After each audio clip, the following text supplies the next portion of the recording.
Let me tell you my story. It's back when I'm about 14 years old. I'm going into the supermarket, Asda, with my mum, and she says that I can actually get like a chocolate bar, but just one. So I go over to the chocolate aisle and, there's so many options. Which one am I going to get? And I start choosing a few, but I can only get one. And I choose this one over here and then this one and like, which one out of these two? And I'm starting to like, okay, visualize. Okay, so if I have this one, what will it be like? Okay, so that'll be the taste like, okay, I'll eat it like this. Yep. And then this one will taste like this, like, and then, I'll do this thing. I'll go home and go on my computer and then it'll be like this, right? Which one should I have then? And I just can't choose. In fact, it's been a minute, it's been 2 minutes, it's been 5 minutes, and I still can't choose. I think my mum's even ready for me to go to the till now. And I still, for some reason, I can't choose. I keep weighing between them, but then I could also get that one and that could be nice. But then I might not even get one because I wanted a 6-pack anyway. And so I put both of them behind my back and start flipping them around to kind of like, pretend like I can't feel which one is which. And I'm just going to pull one out and say, okay, this is the one I'm going to take. And my brother comes up and he's like, what are you doing? With his little brown accent, because we had only moved to the UK like not too long ago. What are you doing? Because he thinks I'm stealing. I've got it like behind my back and I'm like, aggressively like moving it around my waistline. And I'm like, but I can't choose which one. He's like, just choose one.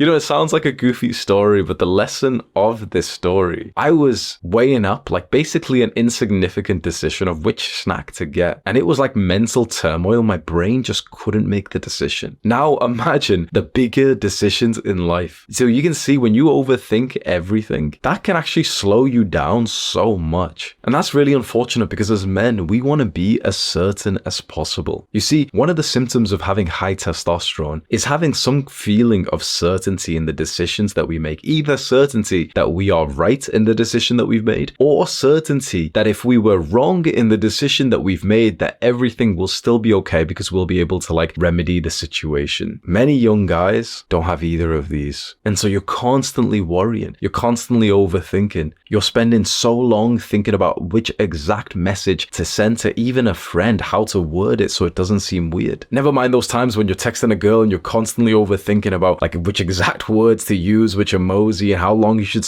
take before replying back to her. And when she hasn't replied for a little bit, then the overthinking really kicks in, doesn't it? There's a quote from the Bible that I found that I want to read out to you. Do not be anxious about anything, but in every situation by prayer and thanksgiving, present to God. This means that we can remedy this overthinking and worrying by turning to faith in something bigger than us. And a quote from the Quran, and whoever puts his trust in Allah, he will be enough for him. It sounds to me like a very similar message that we as human beings can live a way better life if we're able to put faith into something that we believe is much bigger than us. It's very hard to make a lot of these decisions, and especially you probably feel this with like all the pressure that you've got inside of like high school right now, that there's teachers, there's your parents, there's the homework, there's the friendship, then there's the girls and the bad habits that you're still trying to get rid of. There's so much extra pressure that of course it's so hard to not be like so mentally certain or mentally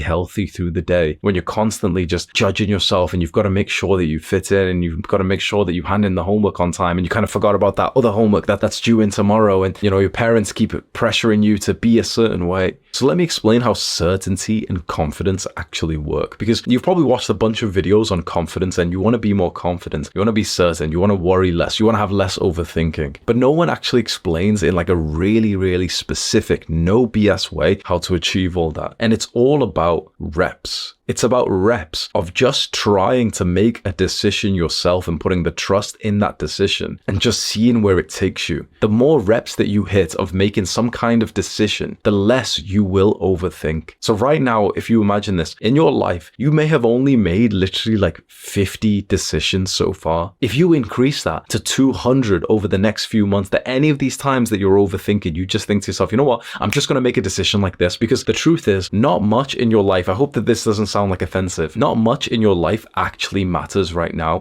Basically, like there's so much leeway that you have at this age to like make a decision and fail. So when you're really overthinking and you're trying to weigh up like a certain decision and you're worrying and you're not sure, if you just blindly chose one and just said, yep, I think that this is the right thing to do, I'm going to do it like this, instead of constantly like you're worrying and double taking your actions, if you just chose one and it didn't even go well, the consequences wouldn't be as serious as you think they would. They really wouldn't. Even with the most serious things that you think are going on in life, 5 years down the line, that's just going to be like invisible. It's not going to matter. And so in a very specific way, if you can just blindly start to trust yourself, even without evidence, for the next 50 or 100 decisions that you'll be able to make over the next month. So the decision, might be like what to text her back, which subjects to take onto like GCSE or A-level, what to say to your teacher, what to say to your parents, what to do today at 5 p.m. If you just choose right now, instead of overthinking, with the idea that either option that you choose is not really going to change that much in the long term anyway, you'll start to train this skill of like being certain in your decisions, because you'll be sort of getting more exposure to what happens after you make the right and also the wrong decision. Many young guys haven't got that exposure. They've been so sheltered in their lives, and this has just meant that they're like this weird like child boy in like a teenager or a young man's body. You need to have some experience where you've made a decision without overthinking and it didn't even go well. And you know why that's so valuable? Because it serves as like negative feedback to correct course. This is so important that I really want you to understand this. Negative feedback is so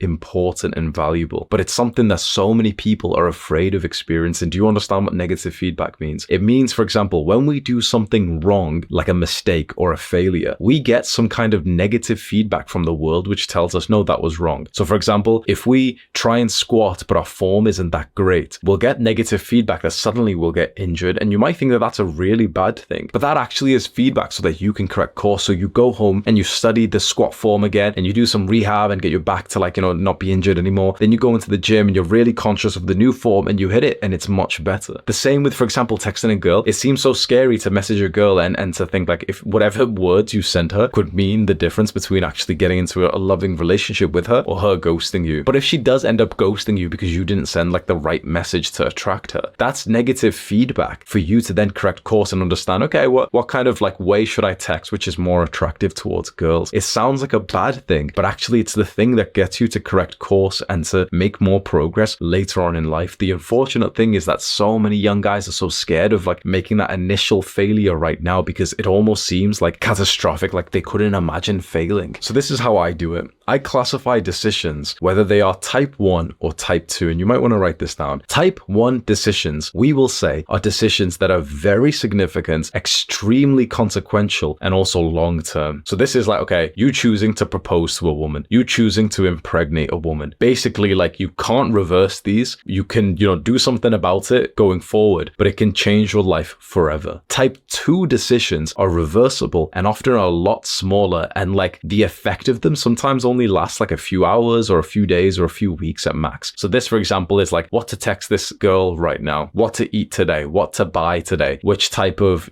trainers to buy. These are things that like a few weeks from now, it won't even matter. For type 2 decisions, I urge you to start making the decision much quicker, to quickly just see what kind of information you have, whatever like data that you need to make this decision, and just make it understanding that you might not have made the right one, but it's fine because we wanted that negative feedback. But for type 1 decisions, they're the ones that you want to take some time. You want to ask friends, you want to go onto ChatGPT and ask that for advice as well, and that's fine to take way more time for that. But if you're overthinking about a type 2 decision, all you're doing is adding like that sort of decision fatigue to your brain. It's not actually helping you. In fact, it's taken away from your potential, from your happiness today. So ask yourself right now, as a little actionable step, whatever you've been overthinking about recently, is it a type 1 irreversible decision, or is it type 2 reversible and actually not really as like lifelong significance? If it's type 2, why not make the leap of faith right now? Because this will actually turn you into a man who's actually better at decision making in the future, whether you get it right or wrong, whether it leads to failure or success. Make that decision right now. Do the hard work, especially when you don't feel like it. Mwah.